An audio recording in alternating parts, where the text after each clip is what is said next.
सभी विद्यार्थियों को मेरा वंदे मातरम। मैं विकास श्रीवास्तव विक्रमादित्य आईएएस के ऑनलाइन क्लासेस में आपका स्वागत करता हूं। प्यारे विद्यार्थियों, जैसा कि आपको विदित है कि हमारी संस्था ऑनलाइन क्लासेस प्रारंभ करने जा रही है, उसी का आज एक इंट्रो वीडियो हम आपके समक्ष रख रहे हैं। एक डेमो वीडियो है। इस कक्षा को रखने का, इस क्लास को रखने का हमारा प्रमुख उद्देश्य यह है कि इसके माध्यम से आपको पता चलेगा कि हम ऑनलाइन क्लासेस में किस तरह से पढ़ाएंगे। जैसे कि इसमें मैं आपको एक क्लास भी लूंगा, एक चैप्टर भी पढ़ाऊंगा और एक सार तत्व के रूप में चैप्टर में आपको बताऊंगा, जिससे आपको पता चलेगा कि जब हम सिविल सेवा की तैयारी कर रहे हैं तो तैयारी के दौरान हमें किसी भी चैप्टर को किस तरह से पढ़ना है। क्या चैप्टर का ऑब्जेक्टिव नेचर होगा जो प्रिलिमिनरी काम आता है, क्या चैप्टर का डिस्क्रिप्टिव नेचर होगा जो मेंस में काम आता है, क्या चैप्टर में हम इंटेंसिव और एक्सटेंसिव दोनों पढ़ाई करेंगे। इन समस्त चीजों को हम इसमें ध्यान रखेंगे। यानी कि जो मैं आपको चैप्टर पढ़ाने जा रहा हूं वो यह बताने के लिए आपको पर्याप्त होगा कि हम अपने ऑनलाइन क्लासेस में टोटल ऑनलाइन नहीं बनाएंगे, अपितु ऑफलाइन के तरह ही चलेगा, जिसमें आपको पूरे चैप्टर का सारगर्भित डिस्कशन किया जाएगा, पूरा आपको पढ़ाया जाएगा, आपसे क्वेश्चन लेंगे, उसको भी हल कराएंगे और जिस तरह से प्रश्न एग्जाम में आते हैं उसको भी बताया जाएगा। देखिए, ये सब एक लंबी और विस्तृत प्रक्रिया है। हाँ, ये अलग की बात है कि ऑनलाइन ऑफलाइन का विकल्प नहीं हो सकता है, लेकिन आज के जमाने में यह क्लासेस केवल ऐसे पीरियड के लिए नहीं है कि जब ऑफलाइन नहीं चल सकता है। यह उन लोगों के लिए भी है जो कोचिंगों में, कक्षाओं में नहीं जा सकते हैं, ज्यादा समय अपने बाहर नहीं दे सकते हैं, घरों में ही रहना पड़ता है। बहुत सारी महिलाएं हैं, बहुत सारी लड़कियां हैं, बहुत सारे वर्कर्स हैं जो काम करते हुए ही अपना अध्ययन करना चाहते हैं, ज्यादा समय कोचिंगों में जाकर नहीं दे सकते हैं। इन सब लोगों के लिए हमारा यह क्लास जो है वरदान साबित होगा और मैं पूरा प्लानिंग रखकर इसको लेके चल रहा हूं। आज आपको इस चैप्टर से पता चलेगा कि हम लोग किस प्रकार से आपको ऑनलाइन क्लासेस देंगे और इस क्लास से आपको पूर्ण रूप से किसी चैप्टर को एक्सटेंसिव एंड इंटेंसिव मॉडल में या ऑब्जेक्टिव और डिस्क्रिप्टिव दोनों तरीके से अध्ययन, ये मैं बताऊंगा इस चैप्टर में कि कैसे उसी चैप्टर से प्री के क्वेश्चन भी बन रहे हैं आईएएस-पीसीएस के और कैसे उसी चैप्टर से मेंस के भी आईएएस-पीसीएस के क्वेश्चन बन रहे हैं। तो उस चैप्टर का नाम है, हम आज पॉलिटी को ले रहे हैं, पॉलिटी एंड गवर्नेंस। आप देखिए, मेंस का सिलेबस है। इसमें मैं आपको दिखाऊंगा कि जो चैप्टर लिया जा रहा है, जिसको आप प्री के नेचर में पढ़ते होंगे या मेंस को, उसमें प्री और मेंस के दोनों बड़े बड़े क्वेश्चन बन सकते हैं। जैसे मैं आपसे पहला चैप्टर जो हमारा है पॉलिटी का ले रहा हूं, भारतीय संविधान की विशेषताएं। अब भारतीय संविधान की विशेषताएं आपने बहुत सुना होगा और आपको यह भी लग रहा होगा कि यह चैप्टर तो आम है। कैसे संभव, ये चैप्टर आम आपको लग रहा होगा देखने में, और आप ये भी समझ रहे होंगे कि ये चैप्टर जनरली ऐसा है जिससे शायद मेंस से प्रश्न बने या प्री के कितने प्रश्न आते होंगे। ये तो एक सामान्य रूप का प्रश्न, ऐसा नहीं है। ये चैप्टर पूरे संविधान का सार तत्व है। पूरा संविधान भारत का अपने अंदर क्या समाहित किए हुए है वो हम इसी चैप्टर के अंदर देख लेंगे। और इस चैप्टर से मेंस के भी बड़े स्तर पर प्रश्न बनते हैं, बढ़ सकते हैं, बनते हैं, और बड़े स्तर पर आपको प्री के क्वेश्चन भी आपको दिखेंगे। और यह चैप्टर आज आपको एक नए रूप में मैं दिखाऊंगा। भारत की संविधान की विशेषताएं, इसका आप कई नाम दे सकते हैं। भारतीय संविधान के केंद्रीय तत्व, भारतीय संविधान के लक्षण, भारतीय संविधान के प्रमुख तत्व, भारतीय संविधान के प्रमुख प्रावधान, आप इसके अंदर पूरे संविधान का सारांश देख सकते हैं और इससे आपको एक बार पूरे संविधान का खाका दिख जाएगा। तो उससे आपके केवल मेंस के ही प्रश्न तैयार नहीं होंगे, अभी तो प्री के बहुत सारे प्रश्न तैयार होंगे। जैसे आप देखिए मेंस के प्रश्न कैसे बन सकते हैं। जैसे आपसे पूछ सकता है भारतीय संविधान के प्रमुख विशेषताओं का वर्णन करिए। पहला प्रश्न मेंस का बन सकता है भारतीय संविधान के प्रमुख विशेषताओं का वर्णन करिए। अब आपको 200 से 250 शब्दों में इसको लिखना है। अगर ये पहले से आपने नेचर तैयार करके रखा है तो आप लिख देंगे, एग्जाम में तो बेतरतीब हो जाएगा। आपको पहले से तैयार करना है। दूसरा, भारतीय संविधान के प्रमुख तत्वों का वर्णन करिए। उसके लिए भी ये भी चैप्टर है, भारतीय संविधान की विशेषताएं। भारतीय संविधान के प्रमुख लक्षणों का वर्णन करिए, यह भी इसी प्रश्न हो गया। नेक्स्ट प्रश्न बन सकता है भारत का संविधान दुनिया का सबसे महान संविधान है, क्यों? विवेचना कीजिए, समीक्षा कीजिए। अब जब आपको देखिए भारत का संविधान दुनिया का सबसे महान संविधान है, वो भी भारतीय संविधान की विशेषताओं या लक्षण की ही मांग करता है। लेकिन अगर कह दे समीक्षा करना है तो आपको पॉजिटिव और निगेटिव दोनों बताना है। आपको प्रावधान बताने के साथ ही उनको जो इंप्लीमेंट नहीं कर पाया गया या जो संविधान को लागू होने के बाद अभी जिन लक्ष्यों को पाना बाकी रह गया है उनको भी आपको समीक्षा में दिखाना पड़ेगा। यानी सकारात्मक के साथ नकारात्मक तथ्यों को भी लेकर चलना पड़ेगा। जो बाधाएं हैं, जो अभी लक्ष्य पूरे नहीं हो, वो भी लिखा के देखना पड़ेगा। लेकिन तब भी हम जब भारतीय संविधान दुनिया का सबसे महान संविधान है तब भी हमको यही चैप्टर लेना पड़ेगा, भारत की संविधान की विशेषताएं। इसके बाद नेक्स्ट प्रश्न जो बढ़िया बन सकता है, भारत का संविधान गागर में सागर, भारत का संविधान गागर में सागर की अवधारणा का सर्वोत्तम उदाहरण है। यानी कम में ज्यादा लिखने की जो भावना है, गागर में सागर की जो अवधारणा है, इसका सर्वोत्तम उदाहरण है भारत का संविधान। भारत का संविधान दुनिया का एक ऐसा संविधान है जिसमें हर चीज व्यक्ति के लिए, हर इंसान के लिए, हर वर्ग के लिए, हर क्षेत्र के लिए अलग से प्रावधान किया गया। और भारत के संविधान ने जीव जंतु सभी के लिए कुछ ना कुछ सोचा है, कुछ ना कुछ उन्हें प्रोटेक्ट किया, संरक्षित किया है, कुछ ना कुछ उनके बारे में प्रावधान किया है। इसीलिए भारत का संविधान गागर में सागर भरने के प्रयास का सर्वोत्तम एग्जाम्पल है। यह प्रश्न अगर एग्जाम में आ जाए तो क्या लिखेंगे? वो भी भारत के संविधान की विशेषताओं के तहत आपको ले जाता है। आप देख रहे होंगे कि चैप्टर 1 है लेकिन प्रश्न कितने बन रहे हैं मेंस के। ऐसे मैं सैकड़ों क्वेश्चन गिना सकता हूं आपको मात्र इसी चैप्टर पर। इस तरह से आप प्री के भी बहुत सारे सैकड़ों क्वेश्चन देख सकते हैं। जैसे भारत के संविधान में कुल कितने भाग है, वो भी यहीं से आ जाएगा। या भारत के संविधान में मूलतः कुल कितने अनुच्छेद, मूलतः कुल कितने अनुच्छेद हैं, ओरिजिनली कुल कितने अनुच्छेद हैं, वो भी भारत के संविधान की विशेषताओं से ही आएगा। या भारत के संविधान के विस्तृत स्वरूप को देखते हुए किसने भारत के संविधान को वकीलों का स्वर्ग कहा था, या भारत के संविधान को किसने अर्धसंघीय कहा था। ये सब प्री के क्वेश्चन है। तो आपको एक चैप्टर को हम किस प्रकार से प्री कम मेंस के दृष्टिकोण से पढ़ेंगे, यह तरीका होता पढ़ने का। प्री कम मेंस के दृष्टिकोण से कैसे हम किसी चैप्टर को पढ़ेंगे, क्योंकि आयोग अब हम लोग की जो मेंस की तैयारी होगी प्री कम मेंस की होगी। तो इस प्रकार से हम लोग देखेंगे प्रश्नों को, यानी कि एक चैप्टर, ऐसे चैप्टर को हम लेंगे या हम चैप्टरों को ऐसे पढ़ेंगे कि उसमें प्री के साथ हमारा मेंस का भी तैयारी होता रहे। तो हम प्री के क्वेश्चन तो हल करेंगे, साथ में उसमें हम कुछ मेंस के क्वेश्चनों को बनाएंगे और आपको हल कराएंगे। तो इस प्रकार से एक ही चैप्टर आपका प्री के रूप में भी तैयार हो जाएगा और मेंस के रूप में भी तैयार हो जाएगा।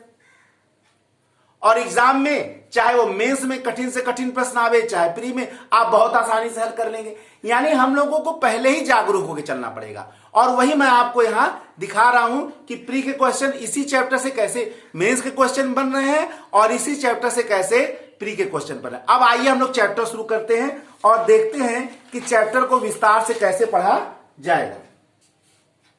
तो चैप्टर है भारत के संविधान की विशेषताएं। अब भारत के संविधान की विशेषताओं में हम लोग क्या देंगे? सबसे पहला है भारत का संविधान की पहली विशेषता है लिखित एवं निर्मित संविधान।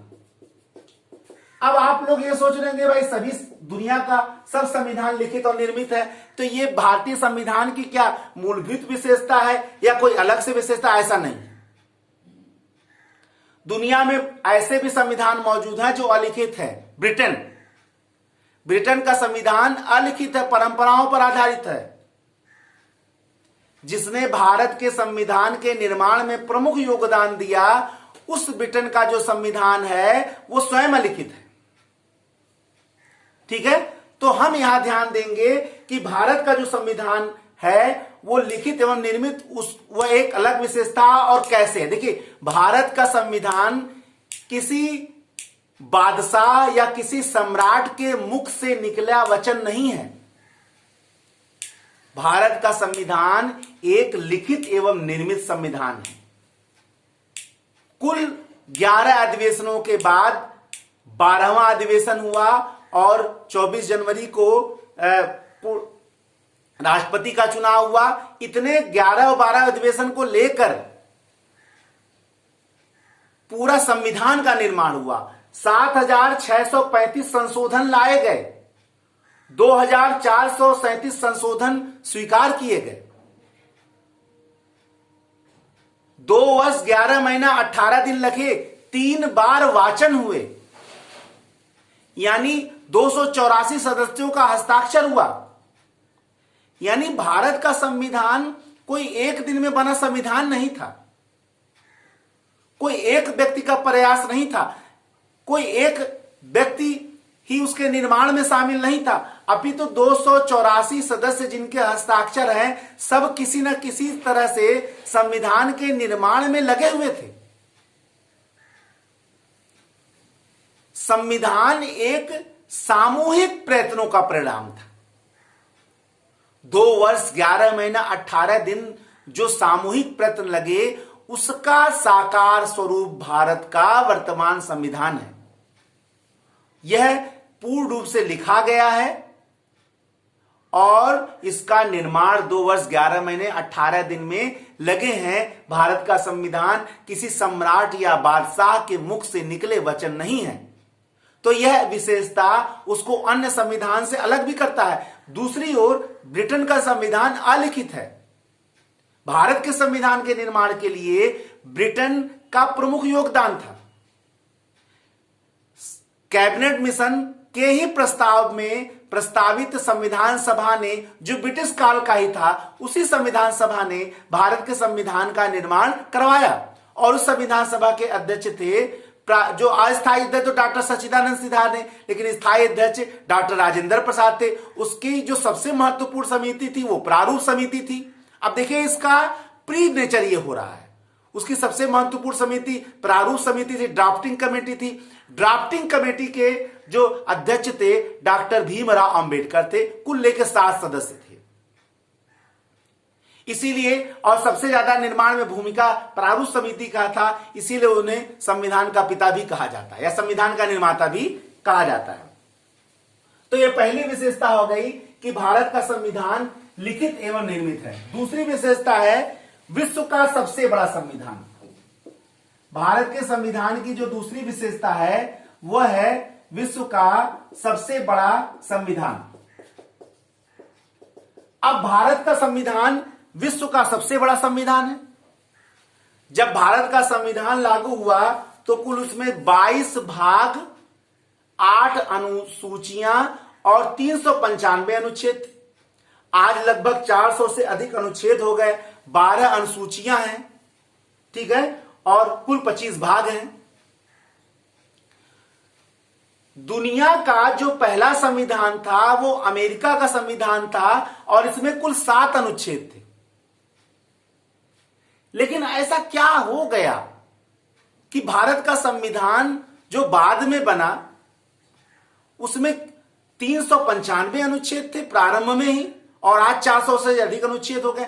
लेकिन एक प्रश्न हमेशा याद रखिए, मूलभूत भले आज 450 से अधिक अनुच्छेद दिख रहे हों, लेकिन मूलभूत रूप से ओरिजिनली आज भी भारत के संविधान में 395 अनुच्छेद है। भले 21 का हो गया हो या 51 का हो गया हो, जुड़ गया हो, लेकिन 51 का ही तो अनुच्छेद है, वो 21 का ही तो अनुच्छेद 21 का है। तो ओरिजिनली भारत के संविधान में आज भी 395 अनुच्छेद हैं। अगर मूलतः पूछे, ओरिजिनली पूछे, मूलभूत रूप से पूछे, कुल भारत के संविधान में कितने अनुच्छेद हैं, तो आज भी आप 395 ही लगाएंगे।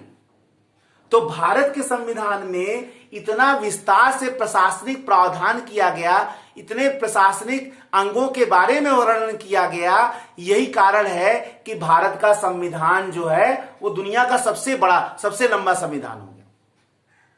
और मैंने बताया कि भारत का संविधान गागर में सागर भरने का एक प्रयत्न है। प्रशासन के बारे में, प्रशासनिक इकाइयों के बारे में, प्रशासनिक अंगों के बारे में, प्रशासनिक अधिकारियों के बारे में, शासन के बारे में, शासन के अंगों के बारे में, विभिन्न जातियों, वर्गों, क्षेत्रों, विभिन्न वीकर सेक्शन, महिलाओं, बच्चों, आम जनता, नागरिकता, मौलिक अधिकार, सभी के बारे में विस्तार से वर्णन किया गया है। और इस विस्तार से वर्णन करने में ही संविधान इतना लंबा हो गया। अमेरिका के संविधान में 7 ही अनुच्छेद है।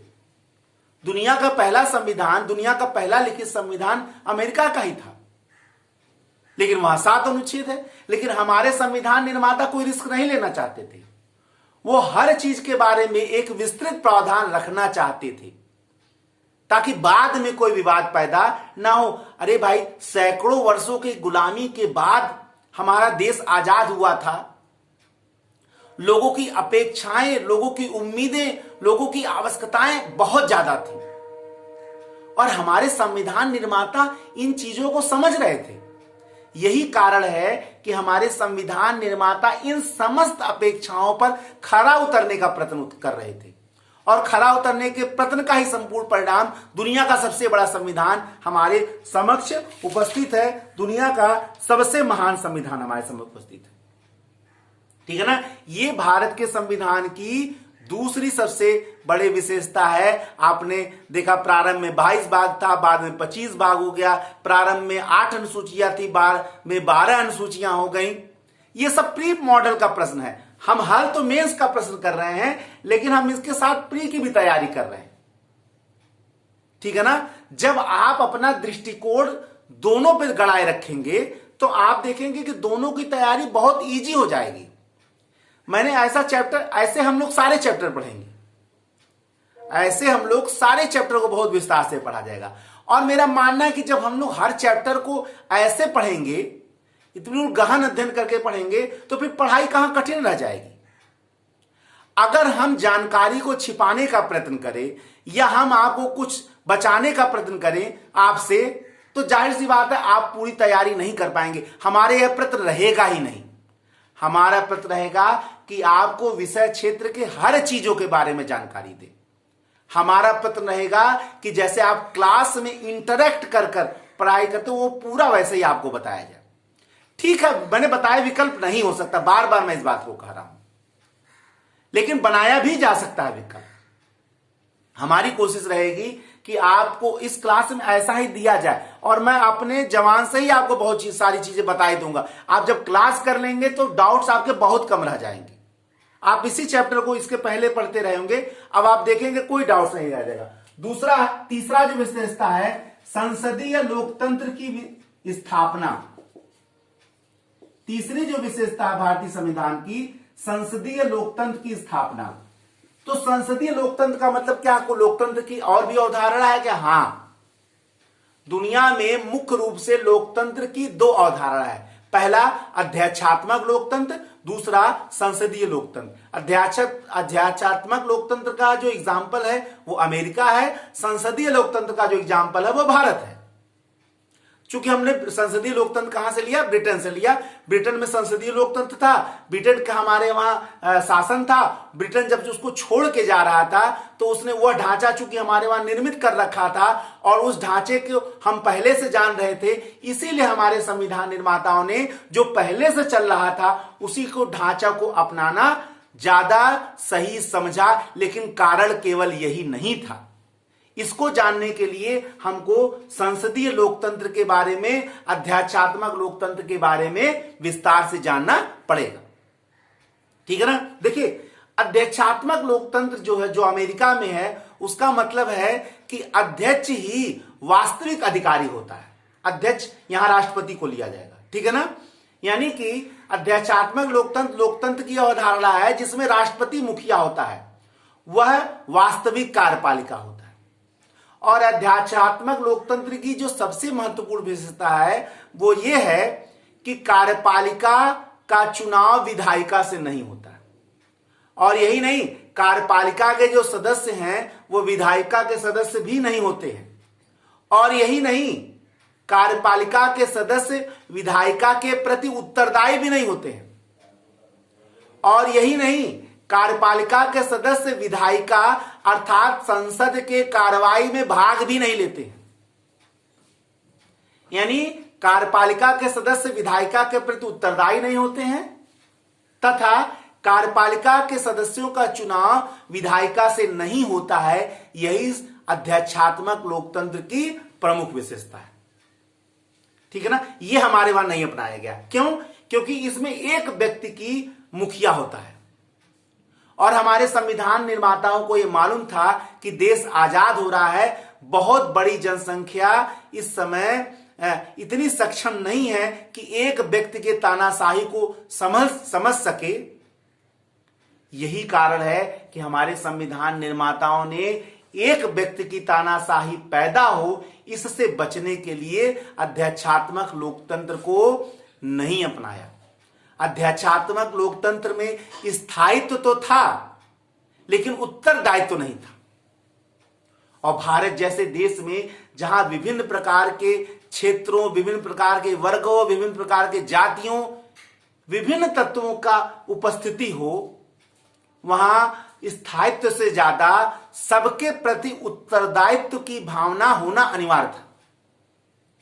और उस उत्तरदायित्व की भावना किसमें थी? संसदीय लोकतंत्र में। संसदीय लोकतंत्र लोकतंत्र का वह रूप है जिसमें कार्यपालिका सामूहिक रूप से विधायिका के प्रति उत्तरदायी होती है और कार्यपालिका का चुनाव भी विधायिका अर्थात संसद से होता है। और यही नहीं, कार्यपालिका के सदस्य सामूहिक उत्तरदायित्व के सिद्धांत पर वर्क करते हैं। अर्थात यदि विधायिका या संसद अविश्वास प्रस्ताव पारित कर दे तो संस्कार कतार गिर जाएगी। यानी बिना उत्तरदायित्व का